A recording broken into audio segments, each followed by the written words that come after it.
Hi guys, ఈరోజు ఈ వీడియోలో నేను మీకు మీ ఫ్యూచర్లో ఎప్పుడైనా ఫోన్ కొంటారు కదా, అప్పుడు మీరు ఎంత జీబీ ర్యామ్ ఉన్న ఫోన్ కొనాలి అంటే మీకు ఇప్పుడైతే మీకు 4 GB నుంచి అవైలబుల్ ఉంది, 3 GB కూడా ఉంది, కాకపోతే ఎక్కువ దేర్ లేవు.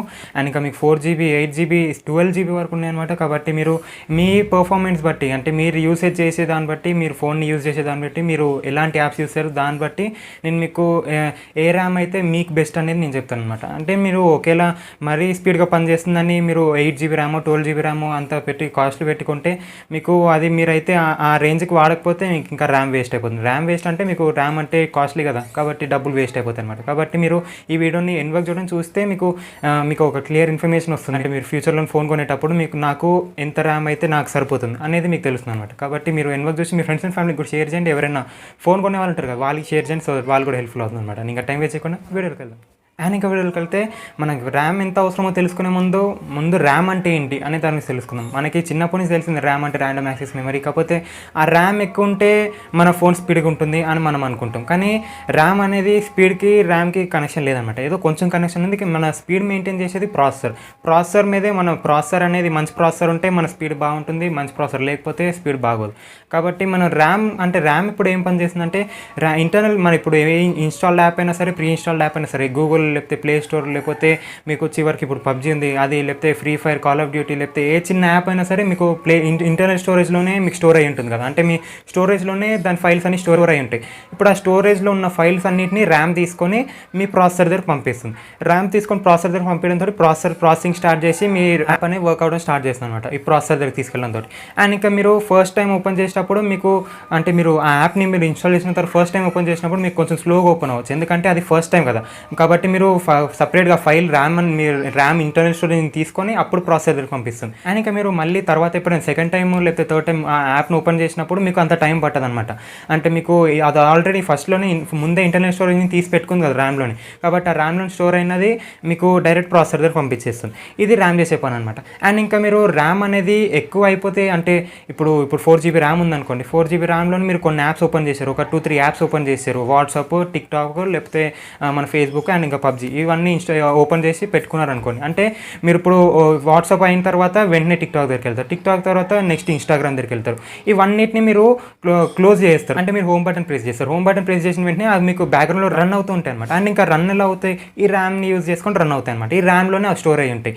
అంటే మీరు ఇప్పుడు దాన్ని రీసెంట్ టాస్క్లోని మీరు ముందు వాడిన యాప్ని రీసెంట్ టాస్క్ నుంచి క్లియర్ చేసేస్తే మీకు అది బ్యాక్గ్రౌండ్ నుంచి రన్ అవ్వడం ఆగిపోతుంది. కాబట్టి మీరు మళ్ళీ ఫస్ట్ నుంచి ఓపెన్ చేయాలి. కాబట్టి మళ్ళీ అది ఇంటర్నల్ స్టోరేజ్ దగ్గరికి వెళ్ళి తీసుకొని మళ్ళీ ప్రాసెసర్ పంపించి చాలా టైం పడుతుంది. కాబట్టి ఇది నేను ముందు కూడా చెప్పాను మీకు, ఏమైనా రీసెంట్ టాస్క్లోని క్లియర్ చేసే ఉంటే మీరు దాన్ని ఎక్కువ క్లియర్ చేయకండి. ఎందుకంటే ఈ మాట నేను మీకు ముందు కూడా చెప్పాను, ర్యామ్ అనేది ఫిల్ అయిపోయిందంటే మీకు ఆటోమేటిక్గా ర్యామ్ క్లియర్ చేసుకుంటుంది. ర్యామ్ తెలుసు, మరి ఒకవేళ ర్యామ్ మొత్తం ఫిల్ అయిపోతే ర్యామ్ని ఎలా క్లియర్ చేసుకోవాలో అన్ని ర్యామ్ తెలుసు, కాబట్టి మనం క్లియర్ చేయవసరం లేదు. సో ఇదనమాట మీకు ర్యామ్ చేసే పని. అంటే మీకు ఇందులో ఏమర్థమవుతుంది, ర్యామ్ అనేది మీ స్పీడ్కి సంబంధం లేదనమాట. అంటే మీకు యాప్ ఓపెన్ చేయడానికి యాప్ని స్పీడ్గా ఓపెన్ చేయగలుగుతుందేమో, కానీ యాప్ లోపల ల్యాగ్ అవ్వకుండా స్మూత్గా రన్ చేయడానికి ర్యామ్కి దానికి ఏం సంబంధం లేదనమాట. మొత్తం ప్రాసెసరే ఆ ప్రాసెసింగ్ అనేది చేస్తుంది. కాబట్టి మనకి ర్యామ్ అనేది ఎక్కువ ఉంటే మన స్పీడ్ పెరుగుతుందని అదైతే తప్పు అనమాట. అండ్ ఇప్పుడు 4 GB ర్యామ్ తీసుకున్నాం అనుకోండి, బేసిక్ యూజర్ ఉన్నాడు, 4 GB ర్యామ్ తీసుకున్నాడు. 4 GB ర్యామ్ తీసుకుంటే వాడికి మొత్తం 4 GB ర్యామ్ వచ్చేది.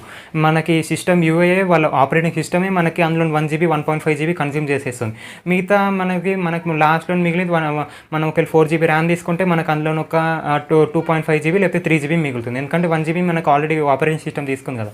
ఒకవేళ మనది 3 GB ర్యామ్ ఉంటే, ఇప్పుడు నా దాంట్లో వివో Y71లో 3 GB ర్యామ్ ఉంది, అందులోని మనకు 1.5 GB ఆపరేటింగ్ సిస్టమ్ తీసుకుంది అండ్ 1.5 GB నాకు ఇచ్చేసింది. అంటే నాకు మొత్తం 3 GB రావట్లేదు, ఓన్లీ 1.5 GB వస్తుంది. ఇది మీరు ఫోన్ కొనే ముందు ఇది దృష్టిలో పెట్టుకోండి. అంటే మీకు ర్యామ్ 4 GB తీసుకుంటే మొత్తం 4 GB ర్యామ్ని మీరు కన్జ్యూమ్ చేయలేరు, ఓన్లీ మీరు 2.5 GB లేకపోతే 3 GB వరకే కన్జ్యూమ్ చేయగలుగుతారు. అండ్ ఇంకా అసలైన టాపిక్ దగ్గరికి, అంటే మీకు ఎంత ర్యామ్ కావాలనే విషయం దగ్గరికి వస్తే, మీరు ఒక బేసిక్ యూజర్ అనుకోండి.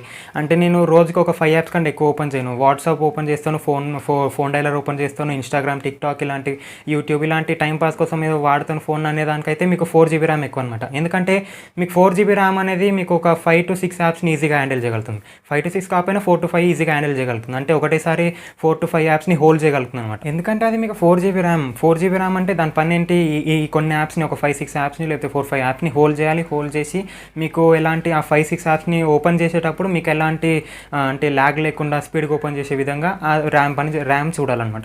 ఇది మీకు ఒక బేసిక్ యూజర్ అయితే. అంటే మీరు ఈ 4 GB ర్యామ్లోని గేమింగ్ చేయలేను, వీడియో ఎడిటింగ్ చేయలేను అని కాదు. మీరు గేమింగ్ చేయొచ్చు. మీరు ఇప్పుడు పబ్జీ అందులో ఆడొచ్చు, కాల్ ఆఫ్ డ్యూటీ ఆడొచ్చు, ఫ్రీ ఫైర్ ఇలాంటి గేమ్స్ అని ఆడొచ్చు. కాకపోతే మీకు అందులోని ల్యాగ్ కనబడుతుంది, స్మూత్గా రన్ అవ్వదు. మీకు గ్రాఫిక్స్ అనేవి లో లేకపోతే మీడియంలోనే పెట్టుకొని ఆడాల్సి వస్తుంది. కాబట్టి మీరు నేను హై గ్రాఫిక్స్ తోటి ఆడాలి, అల్ట్రా హై గ్రాఫిక్స్ తోటి ఆడాలి, నాకు థ్రిల్ వస్తుంది అనుకుంటే మీరు ఈ 4 GB ర్యామ్ అయితే అసలు చూస్ చేసుకోకండి. అండ్ ఇంకా వీడియో ఎడిటింగ్ దగ్గరికి వస్తే మీకు కొన్ని యాప్స్ని కైన్ మాస్టర్, పవర్ డైరెక్టర్ లాంటి చిన్న చిన్న యాప్స్ని ఈజీగా హ్యాండిల్ చేయగలుగుతుంది. కానీ మీరు మరీ హై లెవెల్ వీడియో ఎడిటింగ్ అంటే అడాబ్ ప్రీమియం ప్లస్ అని ఒక సాఫ్ట్వేర్ ఉంది, అది మీరు ఫోన్లో ఇన్స్టాల్ చేయాలంటే మీకు కొన్నిసార్లు ఇన్స్టాల్ అవుతుంది, కాకపోతే లోపల మధ్యలో సడన్గా షట్ డౌన్ అయిపోవడం లేకపోతే సడన్గా క్రష్ అయిపోవడం ఇలాంటివన్నీ జరుగుతుంటాయి అనమాట. ఒకవేళ మీరు 4 GB ర్యామ్ వాడి ఇంత హైలీ స్పెసిఫికేషన్స్ ఉన్న సాఫ్ట్వేర్స్ని వాడితే. అండ్ ఇంకా నెక్స్ట్ మీడియం లెవెల్ దగ్గరికి వస్తే నేను ఒక గేమర్ని అండ్ అలాగే వీడియో ఎడిటింగ్ కూడా చేస్తాను, ఫోటో ఎడిటింగ్ చేస్తాను, ఇలా డిఫరెంట్ ఎడిటింగ్స్తో పాటు రోజుకి ఒక 10 యాప్స్ అయినా లేకపోతే 8 యాప్స్ అయినా ఓపెన్ చేస్తాను మినిమం అని అనుకుంటే మీరు 6 GB ర్యామ్ ఎంచుకోండి. 6 GB ర్యామ్ ఎందుకంటే మీరు 6 GB ర్యామ్లోని 4 GB ర్యామ్ కంటే ఎక్కువ కదా. అందులో మీకు ఆపరేటింగ్ సిస్టమ్ అనేది 1 GB 1.5 GB తీసేసుకున్నా సరే మీకు ఇంకా 5 GB ర్యామ్ లేకపోతే 4.5 GB ర్యామ్ ఉంటుంది ఇంకా మీకు అందులో. అంటే మీకు అందులో ఇంకొక 7 to 8 యాప్స్ లేకపోతే 10 యాప్స్ వరకు హోల్డ్ చేసే కెపాసిటీ ఉంటుంది దానికి. కాబట్టి నేను ఒకవేళ మరీ మల్టీ టాస్కింగ్ ఎక్కువ చేసి స్ప్లిట్ స్క్రీన్స్ని ఎక్కువ వాడి, అంటే మల్టీ టాస్కింగ్ అంటే తెలుసు కదా, ఒకటేసారి 2 యాప్స్ని 3 యాప్స్ని వాడడం, ఇలాంటి పనులు ఎక్కువ చేస్తా అంటే మీరు 6 GB ర్యామ్ని తీసుకోండి. అండ్ ఇంకా మీరు 6 GB ర్యామ్లోనైతే మీరు మంచి గేమింగ్ కూడా చేసుకోవచ్చు అండ్ గేమింగ్తో పాటు ఎడిటింగ్ కూడా చేసుకోవచ్చు. మీకు ఎలాంటి ల్యాగ్ కనబడదు, స్మూత్గా రన్ అవుతుంది గేమ్ అండ్ అన్ని రకాల సాఫ్ట్వేర్స్ ఇందులో పనిచేస్తాయి అనమాట. 6 GB ర్యామ్ మనకు చాలా ఎక్కువ, మనకి ఒక మీడియం లెవెల్ అయితే వాళ్ళు చాలా ఎక్కువ, ఎందుకంటే అన్ని రకాల సాఫ్ట్వేర్స్ ఇందులో పనిచేస్తే, అన్ని రకాల గేమ్స్ ఇందులో పనిచేస్తాయి. కాబట్టి 6 GB ర్యామ్ అయితే మీడియం లెవెల్ కరెక్ట్ చాయిస్ అనమాట. అండ్ ఇంకా తర్వాత హై లెవెల్ యూజర్ అంటే నేను గేమింగ్ చేస్తాను అండ్ వీడియో ఎడిటింగ్ కూడా చాలా హైలో చేస్తాను, పెద్ద సాఫ్ట్వేర్స్ వాడతాను అండ్ ఇంకా నేను గేమింగ్లోని అల్ట్రా గ్రాఫిక్స్ పెట్టుకొని ఆడతాను. అలాంటి పనులు ఏమైనా చేస్తే అండ్ ఇంకా మీరు రోజుకి చాలా యాప్స్ ఓపెన్ చేస్తాను, నేను సోషల్ మీడియాలో ఎక్కువ ఉంటాను, అలా మీరు 15 యాప్స్ వరకు ఓపెన్ చేస్తాను అని మీకు అనిపిస్తే మీరు 8 GB ర్యామ్ని చూస్ చేసుకోండి. అండ్ ఇంకా మీరు 8 GB ర్యామ్ని ఎందుకు యూస్ చేసుకోండి అంటే మీకు 6 GB ర్యామ్లో కూడా మీకు ఇలా హోల్డ్ చేయగలుగుతుంది, కాకపోతే మీరు మరీ 15 యాప్స్ అయితే హోల్డ్ చేయలేదన్నమాట. 8 GB ర్యామ్లో మీకు హోల్డ్ చేయగలుగుతుంది. కానీ మనం రియల్ లైఫ్లో మనం 15 యాప్స్ ఎలా ఓపెన్ చేస్తాం, యాప్స్ అయితే మనం యూజ్ చేయం కదా, మనం ఏదో నార్మల్గా మ్యాక్సిమం 10 యాప్స్ అయితే ఓపెన్ చేస్తాం. కాబట్టి నా దృష్టిలో ఏంటంటే మీకు 8 GB ర్యామ్ అనేది ఒకవేళ హై లెవెల్ అయినా సరే మీకు 8 GB ర్యామ్ చాలా ఎక్కువ అనమాట. అంటే మీకు కావాల్సిన దానికంటే ఇంకా ఎక్కువ దొరుకుతుంది 8 GB ర్యామ్లో. అంటే మీకు ముందు పాస్ట్లోనే మీకు చిన్న సాఫ్ట్వేర్స్, చిన్న గేమ్స్ ఉండేవి, నార్మల్ 2D గేమ్స్ అన్నీ ఉండేవి, చిన్న సాఫ్ట్వేర్స్ ఉండేవి, వీడియో ఎడిటింగ్ సాఫ్ట్వేర్స్, ఇవన్నీ మీకు ఈజీగా 1 GB ర్యామ్ 2 GB ర్యామ్ కూడా పనిచేసేవి. కానీ మీకు అప్డేట్ అవుతూ టెక్నాలజీ పెరుగుతూ ఆ సాఫ్ట్వేర్స్ అనేవి చాలా అడ్వాన్స్గా తయారవడంతో, గేమ్ చాలా ఫ్యూచరిస్టిక్గా తయారవడంతో మనకి ర్యామ్స్ అనేవి పెంచేశారనమాట. ర్యామ్స్ పెంచారు కాబట్టి మనకి 12 GB వరకు వచ్చింది. కాబట్టి ఒకవేళ మీరు హై లెవెల్ గేమర్ అయినా లేకపోతే హై లెవెల్ వీడియో ఎడిటింగ్ చేస్తా అన్నా సరే మీకు 8 GB చాలా ఎక్కువ అనమాట, మీకు కావాల్సిన దానికంటే చాలా ఎక్కువ. అండ్ ఇంకా 12 GB ర్యామ్ దగ్గరికి వస్తే 12 GB ర్యామ్ అనేది అసలు వేస్ట్గా కనిపెట్టారు. ఎందుకంటే ఇప్పుడు మనకు 12 GB ర్యామ్ తోటి రన్ అయ్యే సాఫ్ట్వేర్స్ అనేవి ఇప్పటి వరకు ఫోన్లోనైతే కనపడలేదు, నాకు మీకు కూడా కనపడి ఉండవు. ఎందుకంటే అవి ఇంకా లాంచ్ చేయలేదు, ఇంకా లాంచ్ అవుతాయి అంటే తర్వాత ఫ్యూచర్లో లాంచ్ అవ్వచ్చు. అంటే ఇప్పుడు రన్ అయ్యేవి అన్నీ మనకి 6 GB ర్యామ్ 8 GB ర్యామ్ చాలా ఎక్కువ అనమాట. 12 GB ర్యామ్ అనేది మనకు ఫ్యూచర్లో ఏమైనా పెద్ద యాప్ లాంచ్ అయ్యేటప్పుడు మళ్ళీ ఫోన్ మార్చకుండా ఉండాలంటే మీరు అప్పుడు 12 GB ర్యామ్ని ఎంచుకోవాలి. అంటే నా దగ్గర మంచి డబ్బులు కూడా ఉన్నప్పుడు ఎలా 12 GB ర్యామ్ కొనడానికి నేను 12 GB ర్యామ్ కొనుక్కుంటాను, మళ్ళీ ఫ్యూచర్లో నాకు ఎలాంటి ప్రాబ్లం రాకూడదు అనుకుంటే మీరు 12 GB ర్యామ్ని కొనుక్కోండి. ఎందుకంటే ఫ్యూచర్లో ఎన్నో గేమ్స్ రావచ్చు, మరి హై లెవెల్ గేమ్స్ రావచ్చు, అప్పుడు మీకు 12 GB ర్యామ్ ఉపయోగపడుతుంది అనమాట. అంటే నేను ప్రస్తుతానికి ఇప్పుడే 12 GB ర్యామ్ సజెస్ట్ చేయట్లేదు.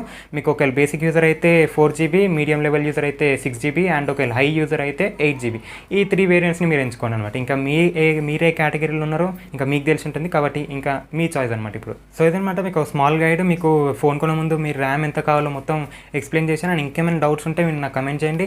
అండ్ ఇంకా నేను మీకు ముందు కూడా ఒక వీడియో చేశాను, మీ ఫోన్ కొనే ముందు దేని మీద ఎక్కువ ఫోకస్ చేయాలని, ఆ వీడియో కూడా చూడండి, లింక్ అవ్వడం ఇస్తాను. అండ్ ఇంకా మీకు వీడియో నచ్చితే లైక్ చేయండి, మీ ఫ్రెండ్స్ మీకు కూడా షేర్ చేయండి, నా ఛానల్ కూడా సబ్స్క్రైబ్ చేసుకొని బెల్ ఐకాన్ యాక్టివేట్ చేసుకొని. అండ్ మళ్ళీ నెక్స్ట్ వీడియోలో కొత్త టిప్ తోటి వస్తాను.